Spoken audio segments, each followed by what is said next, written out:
यूसुफ के कितने कजन यहाँ पे मौजूद हैं? यूसुफ के कजन कोई है इधर? सारे कजन पर हाँ 3 उठे हैं, 3 कजन बैठे हैं अभी जो बैठे हैं मौजूदा। यूसुफ के 3 कजन बैठे हैं इधर। ये भी नासवा भी कजन। भाई सोहेला आप कजन नहीं, आप बाप। यूसुफ के कजन की बात कर। और यूसुफ की खाला का बेटा है कोई इधर? खालाजाद बेटा नहीं है। आपकी कितनी बहनें? 3 थी, अब 2 हैं। 2 बहनें। तो फोत हो गई। अच्छा चले अभी 2 जिंदा है। हाँ जी। तो उनमें से कोई भी इधर, उनके बच्चे नहीं इधर आते, यानी वो किधर रहते हैं? अच्छा चले यानी मैं ये इस वजह से पूछ रहा हूँ कि मैंने हवाला इस तरह का पढ़ना है कि देखो कजन्स की कितनी बरकत है अगर वो ईमानदार हों तो। अगर वो मसीह के साथ चलते हैं, यस्सु से प्यार करते हैं। मैंने अक्सर शेयर किया है कि मेरी खाला है, वो मेरे खालू भी लगते हैं और मैं उनको मामू भी कहता हूँ। तो वो मेरी वालदा के कजन है तो मैं उनको मामू भी कहता हूँ। वैसे वो मेरे सगे मामू नहीं है पर मैं उनको मामू कहता हूँ और ओरिजिनली वो मेरे खालू हैं। तो उनके घर बचपन से जो है वो कलाम सुना है हमने और उनने आके हमारे पर मेहनत की, बीज उन्होंने डाला हमें खुदा की तरफ खींचा। तो ये मैं क्यों बता रहा हूँ, इसमें एक भेद जो है ना मैंने स्टडी किया रात को। तो ये भेद चक्कर क्या है। और बहन मार्था की भी बात मुझे वो याद आती थी कि भाई राशिद बात कर रहे हैं तो ये ज्यादा रूह में मामूल फील कर रही है अपने आप को। वजह क्या है, जब 2 ईमानदार बिल्कुल ठीक चलने वाले हैं तब क्या होता है वहां पे। तो जब मैं जाता हूँ, जब भी कभी आसमान को पता है, जब हम कभी किसी चीज से अपसेट हो, कोई काम ना हो रहा हो, कोई मसला पड़ जाए, कोई ऐसी बात हो जो हमारी पहुंच से बाहर है, हम दुआ करी जा रहे पर काम नहीं हल हो रहा, तो फिर मैं लाजमी सारे काम बंद करके अपने मामू के घर चला जाता हूँ दुआ के लिए। तो जब हम वहां पे जाके दुआ करते हैं तो अगले दिन ही, कई दफा उसी दिन ही मसला हल हो जाता है, कई दफा अगले दिन ही मसला हल हो जाता है। तो ये नहीं कि वो कोई चर्च है, उनका घर चर्च नहीं है, वो सिर्फ आम ईमानदार हैं। और हाँ चर्च में वो एल्डर जरूर है अपने चर्च में ग्रीन टाउन में, पर उनका अपना चर्च नहीं है। तो भी देखो उनके घर में कैसी बरकत है और वो इस चीज को फील करते हैं कि मेरे जाने से उनको ब्लेसिंग मिलती है। पर मैं ये फील करता हूँ कि मेरे उधर जाने से मेरी दुआ सुन ली जाती है। पर जगह कौन सी है? जगह वही है। सही। अब यीशु मसीह को पहले मैं हवाला पढ़ लूं फिर मैं आपको बताता हूँ। मरकस की इंजील में आ जाए, पहला बाप और उसकी 9वीं आयत से पढ़ते हैं। मरकस की इंजील पहला बाप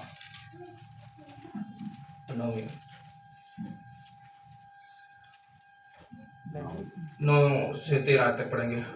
और उन दिनों ऐसा हुआ कि यीशु ने गलील के नासरत से आकर यरदन में यूहन्ना से बपतिस्मा लिया। किससे बपतिस्मा लिया? तो यूहन्ना उसकी खालाजाद यानी कजन है, एलिशबा का बेटा है। मरियम और एलिशबा दोनों खाला कजन थे आपस में।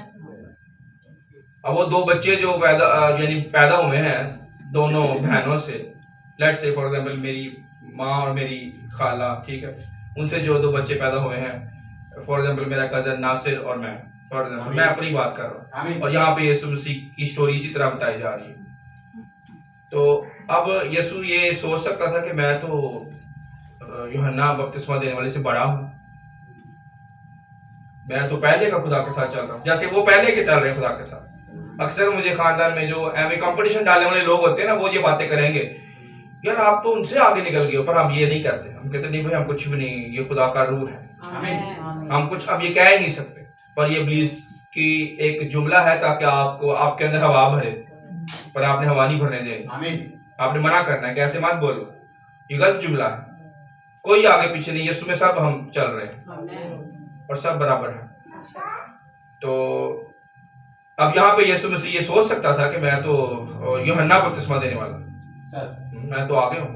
पर उसने यहाँ पे यीशु मसीह को हाईलाइट किया, अपने आप को नहीं, इस हवाले के अंदर। आगे जब वो देखता है ना कि यीशु मसीह आ गया है तो कहते हैं मुबारक है खुदा का बर्रा जो जहाँ के गुनाहों को उठा ले जाता है। यानी उसने जितनी उसके शिगिर्द थे खड़े, जितने इमाम वहां पे खड़ी थी बपतिस्मे लेने के लिए, उसने सबके सामने यीशु का इकरार किया कि ये मैं इसका जूती का तस्मा खोलने के लायक नहीं, मैंने अपने आप को नीचे कर दिया उसने।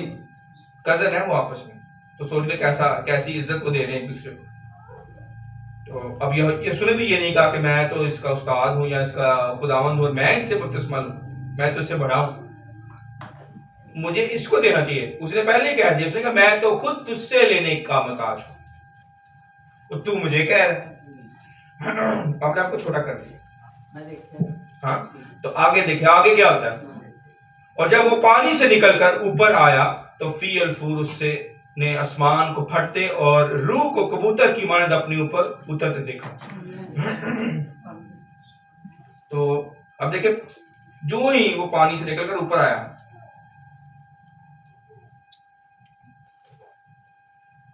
पहले यीशु मसीह ने उसको बपतिस्मे का कहा, उसके बाद जब यीशु बपतिस्मा ले रहा है तो रूह कुद्दस, आसमान पहले फट गया, आसमान फट गया, खुल गया, यानी हेवन ओपन हो गया। और आसमान खुलने के बाद रूह कुद्दस कबूतर की मानद नाज़िल हुआ। तो मैं ये नोट कर रहा था कि ये खास इस हवाले में जो है ना वो क्यों ऐसी बात आई है, इसमें क्या ऐसी खास चीजें हो रही हैं इस हवाले के अंदर कि आसमान खुल गया। और ये कोई वो रोया नहीं, यानी वो कोई ख्वाब नहीं देख रहे, ये वो रोया में देख रहे हैं खुली आंखों से। ख्वाब नहीं है कि दोनों ख्वाब देख रहे थे या एक ख्वाब देख रहा था और ख्वाब में आसमान खुल गया और खुदा उसको दिखा रहा है कि इसके ऊपर जो है ना वो रूह कुद्दस नाज़िल हुआ है तेरे कजन के ऊपर। नहीं, वो दोनों खड़े हैं, यरदन के अंदर खड़े हैं, बपतिस्मा लिया जा रहा है और वहां पे वो देख रहे हैं कि आसमान खुल गया। आमीन। तो जहां पे दो ईमानदार बिल्कुल सही चलने वाले, यानी उनमें जरा भी खराबी ना हो, ये नहीं कि वो खाला का बहन भाई हो तो ही जो है ना आसमान खुलेगा, मैं ये नहीं कह रहा। मैं सिर्फ ये कह रहा हूं कि कोई भी ईमानदार, चाहे वो आपके मामू का बेटा है, खाला का है, ताया का है, चाचू का है, कुछ भी है, यानी कोई रिश्तेदार नहीं भी है, कोई रिश्तेदार ना हो आपका वो, पर अगर वो ईमानदार है, जब वो इकट्ठे मिलेंगे तो वहां पे रूह कुद्दस की जुम्बिश होगी, वहां पे काम होगा। जो भेद आपने सीखना है, रूह कुद्दस वहां पे काम करेगा। और पहले देख लें कि आसमान खुल रहा है और रूह कुद्दस नाज़िल हो रहा है, फिर यूहन्ना को ये दिखाया जा रहा है कि ये खुदा का बर्रा है, यानी ये मसीह है उसका कज़न, पर उसको ये दिखाया जा रहा है कि ये रूह उसको कह रहा है, रूह उसको गाइड कर रहा है, पाक रूह उसकी रहनुमाई कर रहा है यूहन्ना बपतिस्मा देने वाले कि ये तेरा कज़न नहीं है खाली, ये कौन है, ये खुदा का बर्रा है, यानी मसीह है। आमीन। जिसने दुनिया की खातिर अपनी जान देनी है, ये वो है। क्यों खुल गया? क्योंकि यूहन्ना बपतिस्मा देने वाला फुल 100% चलता था खुदा के साथ, 100%, और यीशु भी 100%। तो जब 100% मिलेंगे तो वहां तो बड़ा काम होगा, बहुत काम होगा वहां। और ये वजह मैं ये अब समझ आ रही थी कि मैं क्यों जब जाता हूं उनके घर में वो सही चलते हैं खुदा के साथ, तो क्यों मेरी दुआ ज्यादा जल्दी रुका हुआ काम होता है, धक्का लगाना पड़ता है। तो धक्का जरा 4 लोग मिलकर लगाएंगे तो जल्दी गाड़ी आगे चली जाएगी या पत्थर हट जाएगा। अगर अकेला बंदा जोर लगाता रहेगा तो वो मुश्किल होगी। हमने 2-3 दफा नई गाड़ी को धक्के लगा हाँ, तो अगर वो अकेला बंदा हो, अगर सिर्फ सिस्टाशी या मैं उसमें बैठा हूँ, अकेला ही हो एक बंदा, तो उनसे तो धक्का नहीं लगेगा ना। मास्टर साहब ने भी धक्के लगाए हैं। अब देख एक बंदा कैसे धक्का लगाएगा नरेश भाई, अगर अकेले हो तो धक्का तो नहीं लगेगा। आमीन। 4 बंदे हो गए तो जरा हेल्प हो जाएगी, ये मैं सिखा रहा हूँ आपको, सारे नए ड्राइवर थे ना। तो जब यूनिटी होगी तो वहां पे नामुमकिन काम, देखो जो लोग कह रहे थे, यानी इब्लीस कह रहा है कि नहीं भाई ये नहीं हो सकता, पर खुदा में लेके आए, उसी गाड़ी में लेके आए, यूनिटी में, यानी मुत्तफिक हो जाए, एग्री हो जाए। और यीशु मसीह एग्री है यूहन्ना से बपतिस्मा लेने के लिए। सुन रहे अपने बाप की कि मेरा बाप क्या चाह रहा है कि मैं अपने आप को नीचे करूं। ये रखो आज के दौर में देख लें, सबसे ज्यादा जो है वो कड़वाहट, सबसे ज्यादा जो है वो दुश्मनी या कह लें या एक हसद और तफरका कजनों के अंदर है, कजनों के। बाकी कोई आपको छोड़ देगा, पर आपके अपने रिश्तेदार ने आपकी बुराई जरूर करनी है, और जरा सी भी होगी तो हाईलाइट करेंगे। बड़ी बड़ी नहीं, ये कोई बहुत बड़ी आपने जो है ना गुनाह कर दिया है, तो वो तो फिर आपका ढोल बजेगा अगर आपने बहुत बड़ा गुनाह कर दिया। छत पे जाके वो स्पीकर में ऐलान करेंगे कि हमारे कजन ने ये कर दिया, पता है तुझे ये हो गया।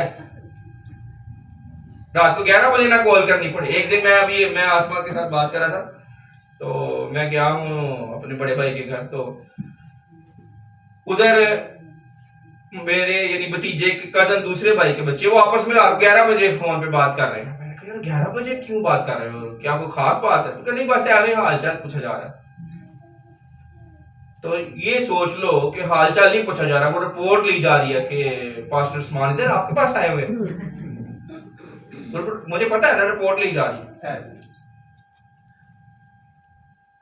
तो वो ये बाद में कहेंगे अच्छा हमारी तरफ नहीं है, उधर चले गए, ये रिपोर्ट है। और फिर ये रिपोर्ट ली जाएगी कि अच्छा चल क्या रहा है। हमें तो ये रिपोर्ट आ रही है कि यार बिजनेस जरा डाउन जा रहा है और जो है ना वो हालात टाइट हो गए, क्या चक्कर क्या है, आपकी तरफ क्या लेने आए हैं, सारी खबर जा रही है।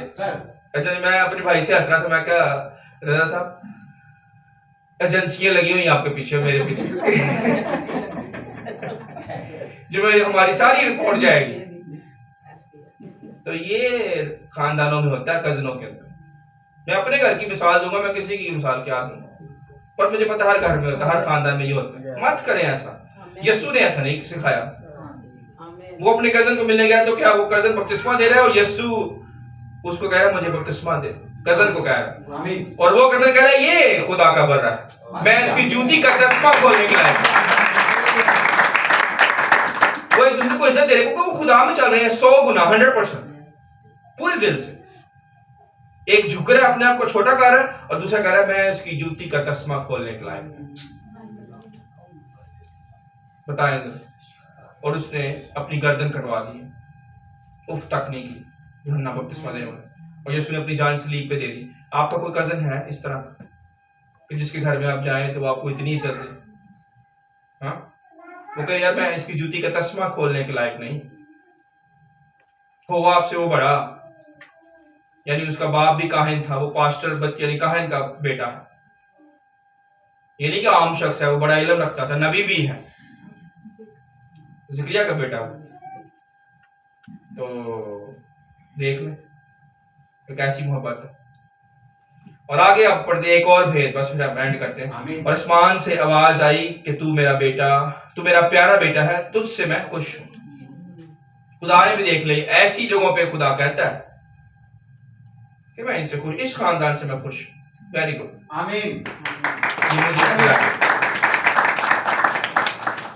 और अगली बात 12वीं आयत में क्या हुआ, क्या है आगे फिर होता है मुश्किलों का दौर, लड़ाई शुरू होने लगी है। जैसे गाड़ी खराब होगी तो कजन होंगे तो धक्का लगा लेंगे, तो अकेला बंदा होगा तो मुश्किल पड़ जाएगी। पर सही मैं कह रहा हूं खुदा के साथ चलने वाले, बीच में कई ऐसे अलीशा बैठा हुआ है, अलीशा चलो, तो बीच में कई ऐसे कजन भी हो सकते हैं वो आपके जो है ना वो टांगे खींचेंगे, वो हो सकता है वो गाड़ी को और ही खराब कर दे कि ये भाई नहीं जा सकती गाड़ी। ये देखो ये फर्क है दुनियादार कजन में और रूहानी कजन में। वो आपकी मदद करेगा और एक दूसरा आपकी टांगे खींचेगा। हैं दोनों कजन। अलीशा बैठ जाए, बैठ के सुने। मैं ये शेयर कर रहा था कि दुनिया में ऐसे कजन भी हैं जो आपकी टांगे खींचते हैं, यानी वो ये करेंगे शरारत, वो करेंगे डाल आप पे देंगे। ऐसे कजन भी हैं, वो आपको हाईलाइट करेंगे, आपकी बदनामी हो तक। पर ऐसे कजन भी हैं वो आपको हाईलाइट करेंगे, जैसे यूहन्ना बपतिस्मा देने वाले ने कहा ये है खुदा का बर्रा, उसको हाईलाइट कर दिया। यीशु को तो कोई जानता नहीं था वहां पे। सोचे जरा, उसने अपना सारा इन्फ्लुएंस, आपको 1000 बंदा जानता हो, 1000 बंदा, और आप उसके सामने जो है ना यूसुफ को खड़ा कर दे, ये है खुदा का बर्रा, जो जहां के गुनाहों को उठा ले जाता है। यानी यीशु मसीह को उसने अपने आप को नीचे कर दिया और यीशु को हाईलाइट कर दिया कि ये है भाई, मैं तो कुछ भी नहीं। आमीन सर। तो लेकिन जो दुनिया के जो रिश्तेदार हैं वो क्या करते हैं, वो टांगे खींचेंगे, वो सही चीज भी आपकी खराब कर देंगे, वो आपको सही तरक्की करता हुआ नहीं देखना चाहते। उनको तकलीफ क्यों होती है? क्योंकि उनमें अबलीस घुसा हुआ है, शैतान घुसा हुआ है उनके अंदर। यीशु का रूह नहीं, यीशु का रूह तरक्की देके खुश होगा, वो चाहेगा कि सब तरक्की करें, सब जो है वो सरफराज हो, और वो चाहेंगे ये हमसे भी आगे निकल जाए। आमीन। तो आगे क्या होता है 12वीं आयत में, बस 2 आयतें मैंने पढ़ी फिर एंड करते हैं। और फियल फुरू ने उसे बियाबान में भेज दिया। ये देख लीजिए, जब रूल कुद्दस आया है यीशु के ऊपर तो क्या हुआ, अगला स्टेप क्या हुआ, रूल कुद्दस आया है और आसमान से आवाज है कि ये मेरा प्यारा बेटा है जिसमें बहुत खुश हूं। आमीन। तो आगे क्या हुआ, आगे रूह एकदम से अचानक से उसको एकदम से उसको बियाबान में ले गया है। कहां ले गया, बियाबान में ले गया। तो मैंने पहले ही कह दिया कि जब मैं अपने उस कजन के घर जो खुदा के साथ 100 गुना चलता है जाता हूं तो वहां पे लड़ाई होती है, रूहानी जंग होती है। वो कहते हैं जी हमें बरकत मिलती है आपके आने से, मैं कहता हूं जी मेरे जाने से मेरे पास बरकत आती है। पर वहां पे बरकत आती कहां से, वो हमें ऐसे ही लगता है जैसे हम बियाबान में खड़े हुए हैं। और जब हम दोनों मिलते हैं तो जब हम मिलके दुआ करते हैं तो वो जंग हम जीत जाते हैं यीशु के वसीले से। आमीन। पर वहां पे टेस्ट होता है एक्चुअली, दोनों कजनों के मिलने से खुदा का रूह जो है जुम्बिश करने लगा है और उसने यीशु के ऊपर जो है ना वो नाजिल हुआ है और उसने कहा कि ये मेरा प्यारा बेटा है। और यूहन्ना पे भी नाजिल हुआ है। पहली दफा यूहन्ना ने रूह कुद्दस का जो बपतिस्मा लिया है जब वो अपनी माँ के पेट में था और मुकद्दसा मरियम एंटर होती है तो वो बच्चा खुशी के उछलता है। तो वो उसका पहला टच था होली स्पिरिट के साथ, यानी पहला इंटरेक्शन जिसको इंग्लिश में कहते हैं, या पहली दफा मिलना। पहली दफा वो मिला है रूह कुद्दस से तो वो उछल पड़ा, अभी वो बच्चा है। पर जब वो दूसरी दफा रूह कुद्दस से मिला है, मामूर हुआ है, यानी फुल मामूर हो गया रूह कुद्दस से, तो वो कह रहा है ये है खुदा का बरकत। आमीन। हालेलुया। यीशु मसीह भी जब रूह कुद्दस से 100% यानी रूह कुद्दस उसमें मामूर हो गया और वो कह रहा है ऊपर से आसमान से आवाज आ रही है ये मेरा प्यारा बेटा है। पर यीशु मसीह आगे क्या कर रहा है, जंगल में जा रहा है रूह की हिदायत से, बियाबान में दुखों में पैर रखने लगा। ये नहीं कि रूह कुद्दस से मामूर होकर वो घर में बैठ गया, या यहाँ पे लिखा हो कि जो यीशु रूह से मामूर हुआ है वो छुट्टियों पे चला गया। छुट्टी पे नहीं गया। एक दिन मैं और मेरी बहन आपस में वैसे ही हंस रहे थे, और इवन आसमा भी कई दफा कहती रही है पर अब बंद होगी कहना शुरू में कि मुझे छुट्टी चाहिए, मैं छुट्टी रेस्ट पे जाना चाहती हूँ। और ये जो इंसान मेहनत कर रहा था ना डबल से भी ज्यादा 3 गुना 4 गुना उसको चाहिए होती रेस्ट। ये नहीं कि ये नेचुरल, हम जिस्म रखते हैं हम थक जाते हैं। तो पर हमें मुझे खुदा के रूह ने ये सिखाया कि भाई तू पहले छुट्टी पे है, तू रिटायर है, तू दुनिया के काम करने के लिए पैदा नहीं हुआ, तो पहले ही रिटायर। डेथ ऑफ वोकेशंस, मेरी जिंदगी में छुट्टी मर चुकी है, मौत आ चुकी है छुट्टियों की, खत्म होगी छुट्टियां। लेकिन मिनी रिटायरमेंट्स, मेरे वालिद रिटायर हो गए हैं, उनकी पेंशन मेरी माँ ले रही है, पर मैं पहले रिटायर हूं, बूढ़ा भी नहीं हुआ और रिटायर भी हो गया हूं। ये है यीशु की बरकत। और पेंशन भी मिलती है, पेंशन से ज्यादा बल्कि सैलरी से भी ज्यादा पेंशन मिलती है, खत्म ही नहीं होती, बल्कि औरों को देने के भी काबिल कर दिया। तो ये ऐसे नहीं हुआ, यानी यीशु मसीह ने वही दुख के लिए उसने पैर रख दिया। उसने ये नहीं कहा मुझे छुट्टी दे दो, बहुत बड़ी मेहनत की है मैंने अपने बाप के साथ, जो है ना वो मैंने लकड़ी का काम किया है, मैंने अपनी माँ की हर बात मानी है, मैंने कलाम सीख लिया है, मैंने बड़ा कुछ सीखा, मुझे थोड़ी सी रेस्ट दे, मुझे छुट्टी पे तो जाने दे, 3 महीने के लिए जाने दे, चलो महीने के लिए जाने दे छुट्टी पे, चलो मैं महीने के लिए दुबई से आता हूँ, चलो मैं महीने के लिए अजरबैजान चला जाता हूँ छुट्टी मनाने के लिए, मैं महीने के लिए ना पुराने थाईलैंड चला जाता हूँ, अपने कजन को मिला। नो, उसने कहा जो ही, यहाँ पे क्या लिखा है, जो ही रूह कुद्दस उस पे नाजिल हुआ है वो बियाबान में ले गया है। ताकि आगे क्या लिखा है, आमीन। और वो बियाबान में 40 दिन तक शैतान से आजमाया गया। क्यों गया बियाबान में, दुखों में। रूह कुद्दस जो है ना वो अगर नाजिल हुआ है तो रूह कुद्दस जो है वो नाजिल होने के बाद वो 40 दिन के लिए बियाबान में चला गया। तो माँ जी उसको देते आसमां को ना फोन, उस पर साइलेंट पे लगा, अच्छा हाँ साइलेंट पे लगा दे ताकि बेल ना आए। तो जो मैं बात कर रहा था वो ये कर रहा हूँ कि देखिए दुखों में एंटर होते यानी अभी वो दुखों में एंटर नहीं हुआ, अभी पहले रूल कुद्दस आया आसमान से। हम सबको रूल कुद्दस का तजर्बा है, यस, चंद को नहीं होगा, पर जिनको है मैं उनसे बात कर रहा हूँ। जो ही आपके पास बड़ी बरकत आएगी, जो ही आपके पास पाक रूह आएगी, सबसे बड़ी बरकत पाक रूह है। बाकी भी है, बाकी बरकतें भी हैं, पर सबसे बड़ी बरकत ये कि खुदा का रूह आपको मिल जाए, ये सबसे बड़ी बरकत है। तो जब जो ही वो आएगा तो आगे क्या आएंगे? सबसे बड़ा दुख, सबसे बड़ी आजमाइश। यीशु की लाइफ की ये सबसे बड़ी और पहली आजमाइश। आगे भी आए आजमाइश, सलीब भी आए, पर ये पहला टेस्ट और बड़ा टेस्ट सर 40 दिन बियाबान।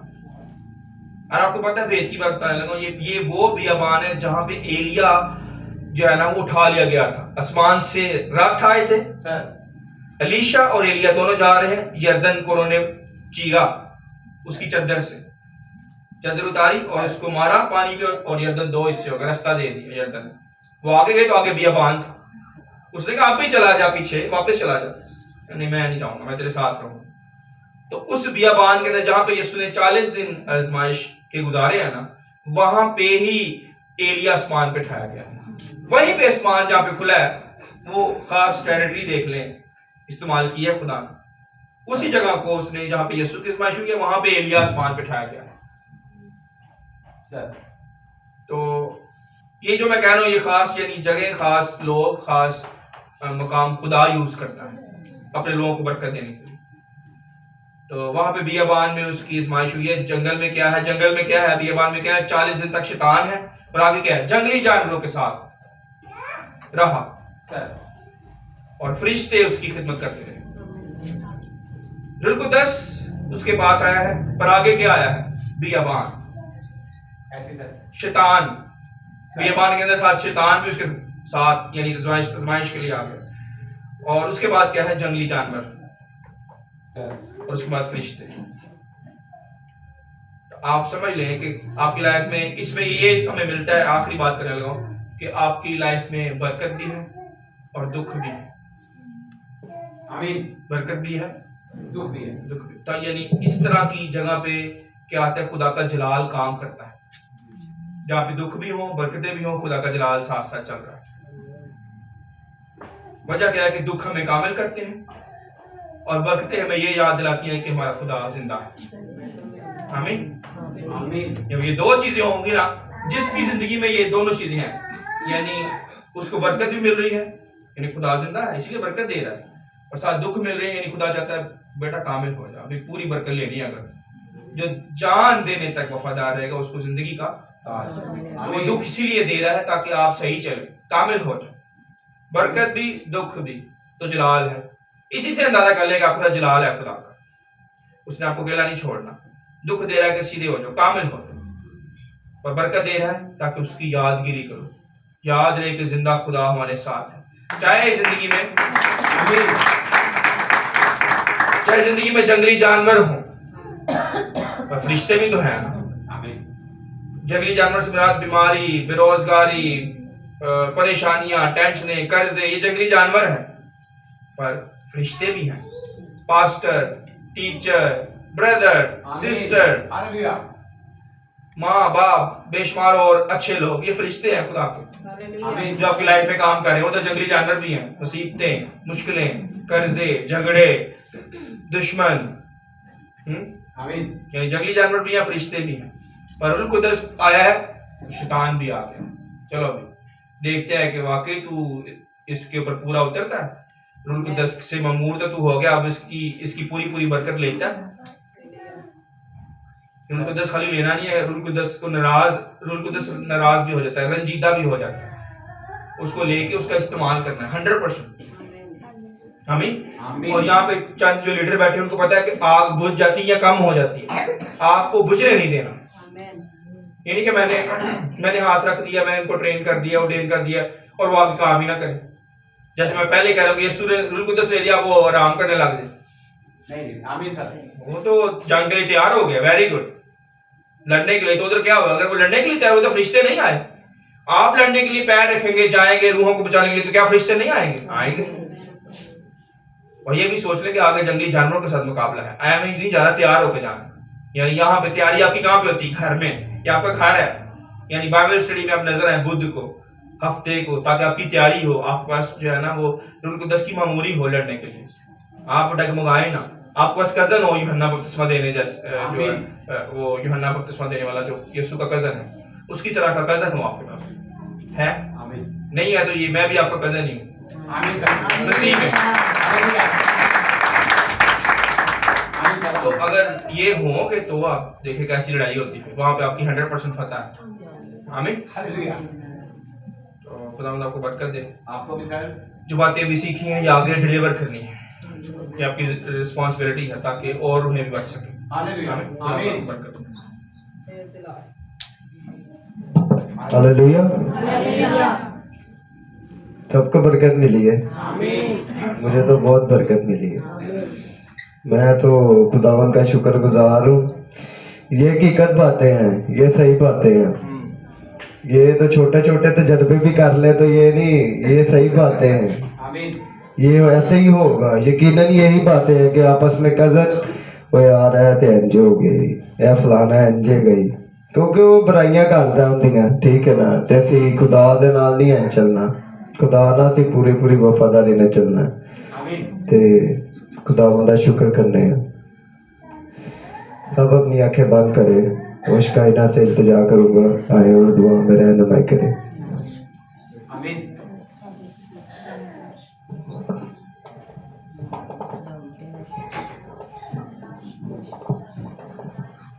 कदूस कदूस कदूस जिंदा जलाली आसमानी बाप कुदरत से भरे खुदावंद आसमान और ज़मीन के खालिक और मालिक, हम दिल और दिल की गहराई से तेरा शुक्र करते, तेरे नाम की तारीफ, तेरे नाम की तमजीद करते, क्योंकि तू भला खुदा है। तेरी शफकत अब्दी और तेरी वफादारी जो पुश्त दर पुश्त रहती, तू जो वादों में सच्चा और सादिकुल कौल खुदा है। तेरे वादे जो सभी हाँ के साथ हैं, हम तेरे वादों के लिए तेरी शुक्रगुजारी करते हो खुदावन।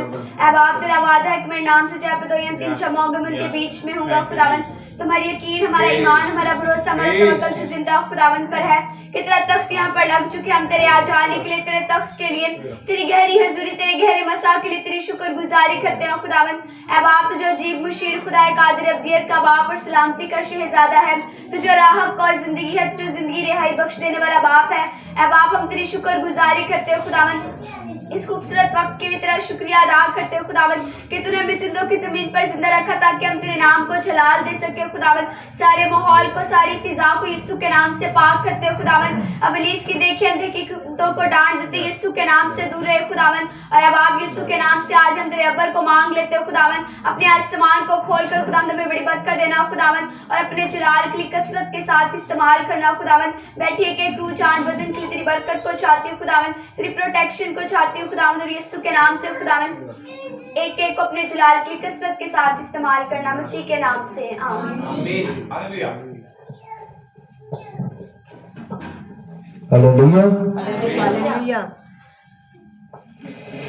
जो अभी आए हैं और खुदावन का शुक्र करते हैं, जो कोई सवाल करना चाहता है, कुछ पूछना चाहता है, जो भाई ने हमें कलाम हमारे साथ पेश किया है, कोई सवाल करना चाहता है तो 5 मिनट का टाइम है आपके पास, तो आप आ सकते हैं, पूछ सकते हैं। कोई अगर क्वेश्चन के अलावा भी जो मैंने अभी 10 मिनट बातें शेयर की हैं, ये बड़ी अहम बातें हैं, तो अगर कोई इसकी समरी बता सकता है 5 मिनट में। समरी से मुराद यह है कि जो बातें मैंने 15 मिनट में बताई हैं या 20 मिनट लगाए हैं, उसको आप 5 मिनट में बता दें कि क्या आपने सीखा। कौन यहाँ पे आना चाहता है? यस,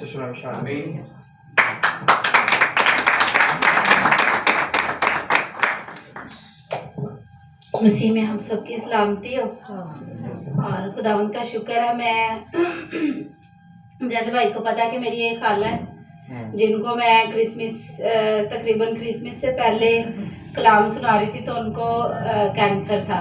तो मतलब उनकी तबीयत इस तरह से बिगड़ती जा रही थी, इवन कि वो पैरालाइज हो गई थी ना।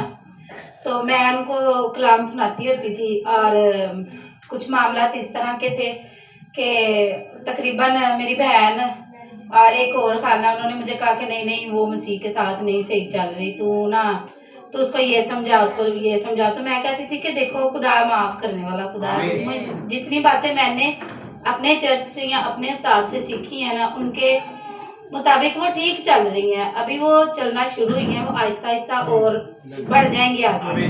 तो बुध वाले दिन हम लोगों ने सलीम साहब को छुट्टी थी, तो हम लोग मतलब इन्होंने कहा कि नहीं आज फिर हम चले जाते हैं। और ना उनकी बड़ी विश थी कि मैं उनके पास आऊँ, बैठूँ और उनके लिए ना दुआ करूँ। तो मैं उधर गई और फिर हम रात रह गए उधर, क्योंकि यहाँ से दूर है, मंडाला में है। तो हम लोग चले गए। तो कल जब था ना एक और मामला था, तो इन्होंने कह दिया हुआ था, तो मुझे वहाँ पे जाना पड़ा रिक्सन लोगों के साथ। तो मैंने टाइम रखा हुआ था 6 बजे का कि हम 9 बजे तक वापस आएंगे और मैं यहाँ पे ना चर्च में होंगी। तो जो बातें भाई बता रहे हैं ना कि मैं खुदा से पूछ रही थी कि खुदा मतलब ये बातें भी आ रही हैं, जाहिर सी बात है। मतलब 2-3 बातों में फंसी हुई थी, लेकिन मैं उनको सिखाई जा रही थी और उनको शुक्रगुजारी का बता रही थी और काफ़ी चीज़ें। तो वो मुझे कहती थी कि मुझे बड़ी बरकत मिल रही है ना आपकी बातों से। और उनकी टांग जब मैं गई हूँ ना, उन्होंने मुझे कहा कि आप मेरे लिए ना मेरी टांग के ऊपर हाथ रख के दुआ कर सकती हैं। तो मैंने कहा हाँ जी, क्यों नहीं, मैं करूँगी। तो कल मैं बड़ी मतलब परेशान थी। मैं रिक्सन को कहती कि आप इतनी लेट आए हो, आपको पता है कि हम लोग नहीं मिस कर सकते। तो मैं आंटी को भी वहाँ पे कह रही थी, तो वो मुझे कह रही थी कि चलें कोई बात नहीं, ये खुदा की तरफ से ही है। तो जैसे भाई ने कहा कि जो इज्जत करे, मतलब आपको रिस्पेक्ट दे। तो मेरी अम्मी भी वहाँ पे थी, तो मुझे कहती हैं पता नहीं क्या, मुझे कुछ कह रही थी। तो कहती हाय हाय ना कह, वो खुदा दे खादम है उन्हें। तो अम्मी कहती कोई गल नहीं, खादम भी मैं ही पैदा किया।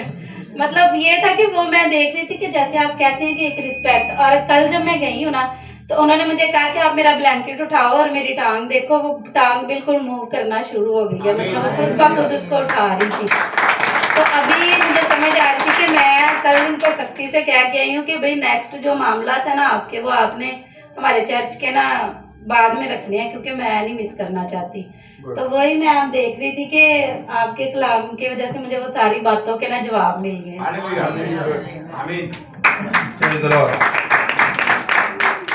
एक और जो बिल्कुल एग्जैक्ट समरी बताई, इन्होंने तो गवाही भी शेयर कर दी, गुड शाबाश, और बड़े अच्छा उन्होंने रिलेट किया है गवाही को और मेरी बातों को।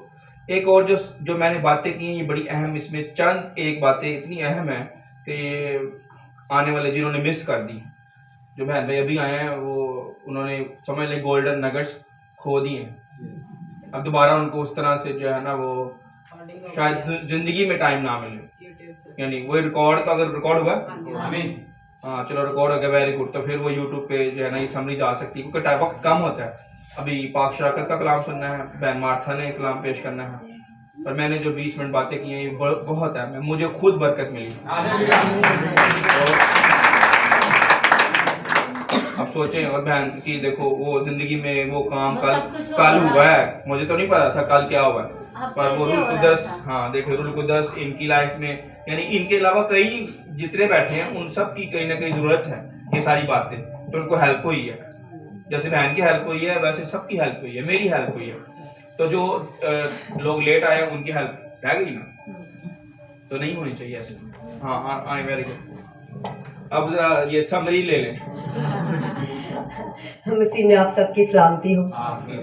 बड़े जो है ना वो हमारा दिल जो है ना खुश और शादमान है, क्योंकि ये खुदा की जो बातें हैं ना ये हमारे दिल के अंदर खुशी को भर देती हैं, और हर तरह की जो परेशानियां हैं ना वो जिंदगी से दूर चले, और अंदाजा भी नहीं होता कि हम जो है ना वो कभी परेशान भी रहे हैं। तो खुदावंद का शुक्र अदा करती हूँ। मुझे इस कलाम के अंदर जो एक बात की समझ आई है ना, वो मैंने ये चीज़ को समझा है कि हमारी जिंदगी के अंदर हालात जैसे भी हों, एक तो हमने अपने यीशु को नहीं छोड़ना।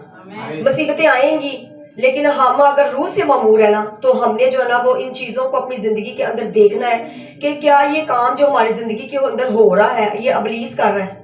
इस चीज़ को भी हमने अपनी ज़िंदगी के अंदर जो है ना वो नोट रखना है। बाज़ दफ़ा हम जो है ना वो अबलीस की चीज़ों को समझ नहीं सकते, और हम जो है ना वो आपस में जो है ना वो अपनी रिश्तेदारियों को ख़राब कर लेते हैं। ये चीज़ जो है ना वो हमें इन चीज़ों को भी समझना है कि अगर हमारा कोई कज़न है, हमारा कोई रिश्तेदार है, अगर वो खुदा से दूर है, तो हमने इस चीज़ को समझना है कि हो सकता है पाक रूह हमें जो है ना वो हमारे वसीला से उसको जो है ना वो खुदा के करीब लाना चाहता हो। तो हमें जो है ना वो अपने कजन्स के साथ जो है ना वो अपना जो रवैया है ना वो इस तरह का रखना चाहिए कि वो खुदा की तरफ खींच के आ जाए, ताकि वो हमारी जिंदगी से जो है ना वो खुदा के नाम को जलाल मिले। और कभी भी ये ना सोचे कि हम जो है ना वो दूसरों से बढ़कर है। सबसे जो है ना इसके अंदर जो बड़ी चीज़ मैंने सीखी है वो ये है कि हमने अपने आप को छोटा बनाना है, क्योंकि हमारे मसीह ने अपने आप को छोटा बनाया है। और हमने भी जो है ना वो अपने आप को छोटा बनाना है और हमने किसी की जिंदगी को क्या करना है, बचाना है। और खुदा इसीलिए इस दुनिया में आया था कि वो हमारी जिंदगियों को बचाए और हमने आगे दूसरों की जिंदगी को बचाना है। और इसके अंदर जो है वो बियाबान के अंदर जो है वो तो हम पहले ही है, ये दुनिया जो है एक बियाबान ही है। और इसके अंदर जो है ना वो दुख भी है, मुसीबतें भी हैं और रिश्तेदारों की बातें भी हैं जो हमें सुननी पड़ती हैं। क्या उन्हें बड़ा कलाम सुनने लग पई है, बड़िया हूं दुआवा करती है, तो हर टाइम लेक्चर ही देती रहती है। तो ये चीजें हमने सुन के ये नहीं करना कि हम पीछे हो जाए और हम जो है ना वो उनसे हट जाए, बल्कि हमारी ये कोशिश होनी चाहिए कि हमने हर एक कजन को जो है ना वो बचाना है। ठीक है, हालेलुया। अब इसकी वेरी गुड, शाबाश। लेकिन अब जब बहन कलाम सुना लेंगे फिर मैं इसकी एंड पे एक समरी दूंगा। तो बड़ी अच्छी बातें उन्होंने जो पिक की हैं, बड़े बिग पॉइंट्स हैं, पर वही वह हवाला और उसके अंदर किस तरह से उसकी जो मोमेंट टू मोमेंट, लम्हा बा लम्हा कैसे उसकी जो है ना वो एक फ्लो है रूल कुद्दस का, वो फ्लो आपने पकड़ना है। तो वो फ्लो मैंने कहा, इसी मैंने कहा आपने जाके औरों को सुनाना है। जब आप ये औरों को सुनाएंगे ना तो आपको और बरकत मिलेगी, फिर आपको ये अंदर पेस्ट हो जाएगा। क्योंकि जब इंसान किसी को सिखाता है ना तो फिर वो नहीं भूलता। आमीन। ये साइंस कहती है, यानी बच्चा पैदा होता है, बड़ा होता है और स्कूल में जाता है, कॉलेज में जाता है, जो उसने एज ए स्टूडेंट सीखा होता है भूल जाता है, थोड़ा याद रहता है। पर जब वो टीचर बन के सिखाए बच्चों, रोज ही सिखाए, तो उसको जरा कहीं बोल के दिखाए। अब ये बोल के दिखाए।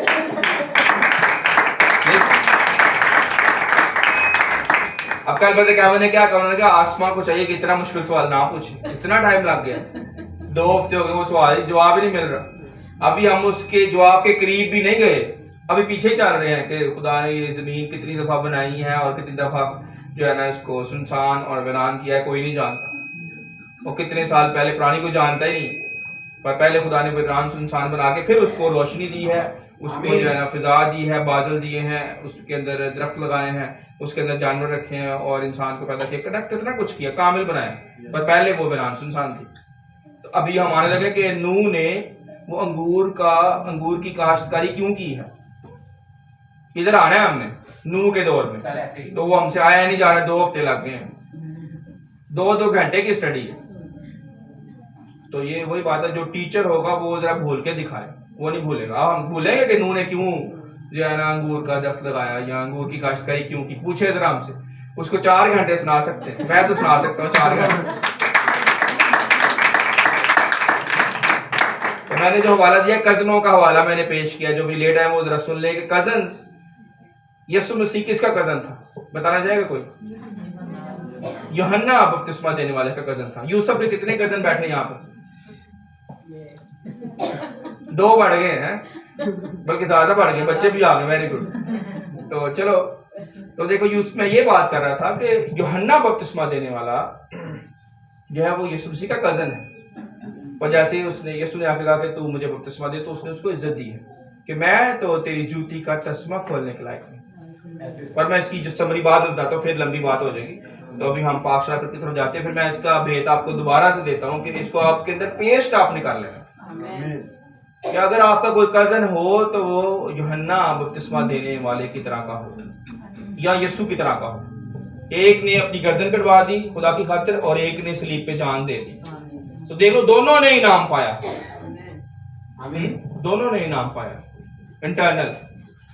तो यूसुफ के कजन जो है ना, वो यूसुफ जब खुदा में बढ़ेगा, तरक्की करेगा,